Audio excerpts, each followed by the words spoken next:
अजमेर के नवनियुक्त एसपी कुंवर राष्ट्रदीप ने गुरुवार को अपना कार्यभार ग्रहण कर लिया है।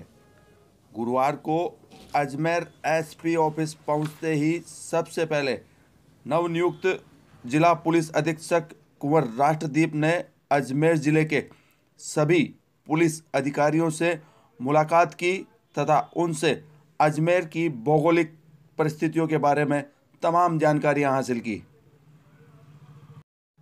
केकड़ी की हलचल पर सुनिए नवनियुक्त जिला पुलिस अधीक्षक कुंवर राष्ट्रदीप का पहला साक्षात्कार। देखिए, अजमेर के बारे में जो मैंने अभी तक अपने ऑफिसर्स के साथ में जो छोटा मोटा डिस्कशन किया है, उसके बेसिस पर जो बातें मेरे सामने आई हैं उसको ध्यान में रखते हुए एक तो हम क्राइम पर जो भी पॉसिबिलिटीज़ है यहाँ पर क्राइम कंट्रोल को लेकर के उसके लिए पूरा प्रयास करेंगे। साथ ही साथ क्योंकि ये टूरिस्ट प्लेस है, बहुत बड़ी संख्या में लोग दरगाह में आते हैं, अन्य जगहों पर आते हैं दर्शन करने के लिए, तो उन चीज़ों को ध्यान में रखकर टूरिस्ट अधिक सेफ्टी के साथ में यहाँ पर रह सकें, उस पर ध्यान रखा जाएगा, उसमें बेहतर प्रयास किए जाएंगे। साथ ही साथ कुछ नशे को लेकर के कुछ बातें मेरे सामने आई हुई हैं, जो कि ऐसा कहा जाता है कि यहाँ पर काफ़ी जो टूरिस्ट हैं उनमें नशे की शिकायतें हैं, तो उस चीज़ को एग्जामिन करेंगे क्या इश्यूज़ है, उसको हम कैसे हैंडल कर सकते हैं।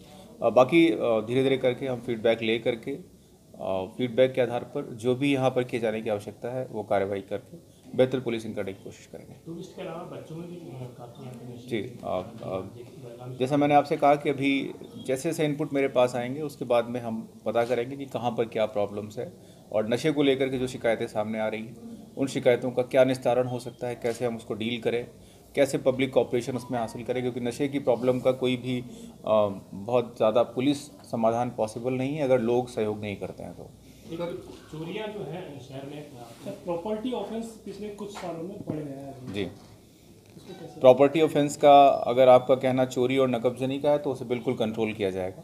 यदि आपका कहना ज़मीनों को लेकर के है कि ज़मीनों पर लोग कब्जे कर रहे हैं तो किसी भी हालत में किसी को किसी की ज़मीन कब्जा नहीं करने दी जाएगी। जिसका हक है, जिसका लीगल हक है, उसका हक मेंटेन रखा जाएगा। कोशिश की जाएगी कोई भी इस तरह की जो अगर कोई गैंग हो, मुझे पता नहीं है अभी, यदि कोई इस तरह के माफिया हैं जो ज़मीनों को लेकर के कोई भी कारोबार करते हैं तो मैं बहुत स्पष्ट कहना चाहूँगा उनके खिलाफ कठोर कार्रवाई की जाए। अब देखिए, मुझे पहले तो वो केस स्टडी करना पड़ेगा कि आखिर क्या मामला था, 5 इंटरनेशनल सिम कैसे थी उसके पास में, उसके बाद ही मैं बता पाऊँगा कि किस तरह की ऐसी कोई एक्टिविटी यहाँ पर चल रही है। अगर कोई ऐसा ऑर्गेनाइज क्राइम हो रहा है तो उसको बहुत ही हैवी हैंड से डील किया जाएगा। क्या वजह है कि के अंदर आज भी दफन है और आज सीओ से एडिशनल एसपी साहब हो गए, अभी आपके समय के भी कई मामले थे, ऐसे कई मामले हैं और अजमेर एक ट्रांजिट पॉइंट बनता जा रहा है अपराध को लेकर के, शराब माफियाओं को लेकर के। आज तक सिर्फ हमने हाईवे पे पकड़े ही हैं, न तो माफिया पकड़ में आए ना कभी कोई कुछ हो रहा है। ब्लैक मर्डर बहुत बड़ी समस्या है, 50 से अधिक मामले हैं। आप देखिए, मुझे आइडिया नहीं है आप किन केसेस के बारे में बात कर रहे हैं। कभी कभार ऐसी वारदातें होती हैं जिसमें कोई क्लू सामने नहीं आ पाता, वो वारदातें नहीं खुल पाती हैं। मैं ये आश्वस्त कर सकता हूँ कि प्रयासों में कोई कमी नहीं होगी। कोई भी ये दावा नहीं कर सकता कि हर वारदात खोली जा सकती है। नहीं, पुरानी फाइलें खोलने का प्रयास पुरानी हर उस फाइल में जिसमें कि हमारे पास कोई छोटा सा सुराग भी होगा, हम उस फाइल में उसका अच्छा अंजाम तक ले जाने की कोशिश करेंगे। मर्डर्स खुलने चाहिए, ये बहुत ही स्वाभाविक बात है। मैं नहीं जानता कि कौन से ऐसे केसेस जो नहीं खुल पाए हैं। आपने बताया है तो मैं पूरी तरह से चेक करूंगा कि कौन से ऐसे मामले हैं जिनमें कोई भी पॉसिबिलिटी है, यदि संभावना है तो उन्हें खोलने की पूरी कोशिश की जाए।